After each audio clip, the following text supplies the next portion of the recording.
সরকারের ফ্যাসিবাদী মনোভাব ও অগণতান্ত্রিক শ্রম আইনে মালিক পক্ষের স্বার্থকে প্রাধান্য দেওয়ায় শ্রমিক সমাজ সর্বত্র হয়রানি সহ নানাবিধ অসুবিধার সম্মুখীন হচ্ছে। শ্রমিক বান্ধব একটি রাজনৈতিক দল হিসাবে যখনই বিএনপি ক্ষমতায় এসছে তখনই শ্রমিকদের অগ্রগতি এবং তাদেরকে অগ্রগামী করার, তাদেরকে সবল করা আর্থিকভাবে এবং সব দিক থেকে এই প্রচেষ্টা চালাচ্ছে। বন্ধুরা আমার, জাতীয় প্রেস ক্লাবের সামনে শেষ হবে এতদ বিষয়ে শ্রমিক দলের পক্ষ থেকে পুলিশ কমিশনার বরাবরে পত্র দিয়ে তাদেরকে অবহিত করা হয়েছে।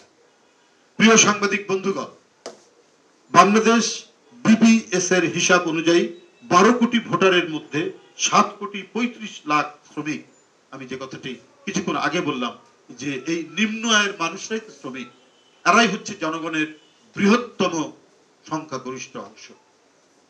শ্রমিক সমাজের মর্যাদার জন্য একটি দিন বিশ্ব স্বীকৃতি দিয়েছে, সেটি হলো মে দিবস। বাংলাদেশে আজ সবচেয়ে অবহেলিত শ্রমিক সমাজ। দ্রব্যমূল্যের ঊর্ধ্বগতি, চরম মূল্যস্ফীতি, জীবনযাত্রার ব্যয় বৃদ্ধি, বাজার মূল্যের সাথে অসঙ্গতি, কম মজুরিতে শ্রমিক সমাজের এখন বেঁচে থাকায় কষ্টকর। এছাড়াও সরকারের ফ্যাসিবাদী মনোভাব ও অগণতান্ত্রিক শ্রম আইনে মালিক পক্ষের স্বার্থকে প্রাধান্য দেওয়ায় শ্রমিক সমাজ সর্বত্র হয়রানি সহ নানাবিধ অসুবিধার সম্মুখীন হচ্ছে। শ্রমিকদের সংগঠিত হওয়া ও অবাধ ট্রেড ইউনিয়ন অধিকার থেকে দূরে ঠেলে দেওয়া হয়েছে। উপরোক্ত প্রস্তাবিত অত্যাবশ্যকীয় পরিষেবা বিল 2023-এর মাধ্যমে শ্রমিক কর্মচারীদের দাবি উত্থাপনের অধিকারকে আইন করে বন্ধ করার ব্যবস্থা করা হয়েছে। সাংবাদিক ভাই বোনেরা, বর্তমান অগণতান্ত্রিক ডামি নির্বাচনের মাধ্যমে সাজানো সংসদ তৈরি করে একক ক্ষমতায় স্বৈরাচারী কায়দায় দেশ পরিচালনা করছে এই শাসক গোষ্ঠী।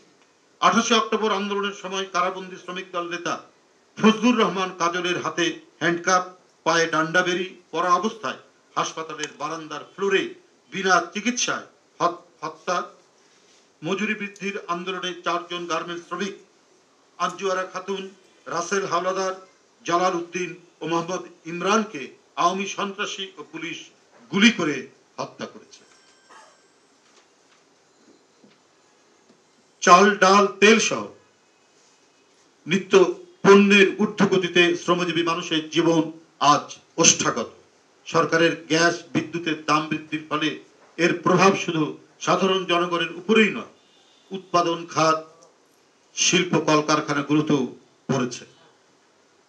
ফলে বন্ধ হচ্ছে কলকারখানা। সরকারি খাতের পাটকল ও চিনিকলগুলো বন্ধ করে দেওয়া হয়েছে। ফলে বেকার হয়েছে লাখ লাখ শ্রমিক।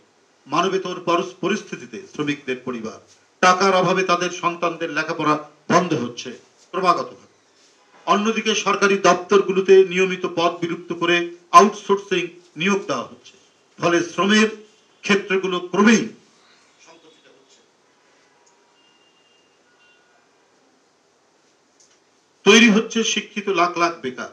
অন্যদিকে বৈদেশিক মুদ্রা অর্জনকারী সোনালী আঁশ খ্যাত পাটের উৎপাদন ও বিপণন বন্ধ।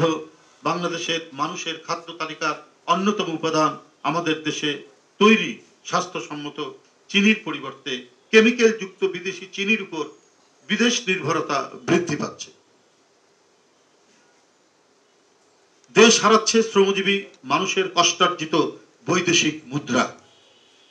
অবাধ ট্রেড ইউনিয়ন গঠন, শোভন কাজ, নিরাপদ কর্মক্ষেত্র সহ অন্যান্যদের ন্যায় শ্রমিকদের জন্য রেশনিং ব্যবস্থার দাবিতে শ্রমিক শ্রেণী তাদের অধিকার প্রতিষ্ঠার প্ল্যাটফর্ম হিসাবে শ্রমিক দল কর্তৃক আয়োজিত মে দিবসে শ্রমিক সমাবেশ ও র্যালিতে সর্বস্তরের শ্রমজীবী মানুষ অংশ নেবেন বলে আমরা আশা করছি।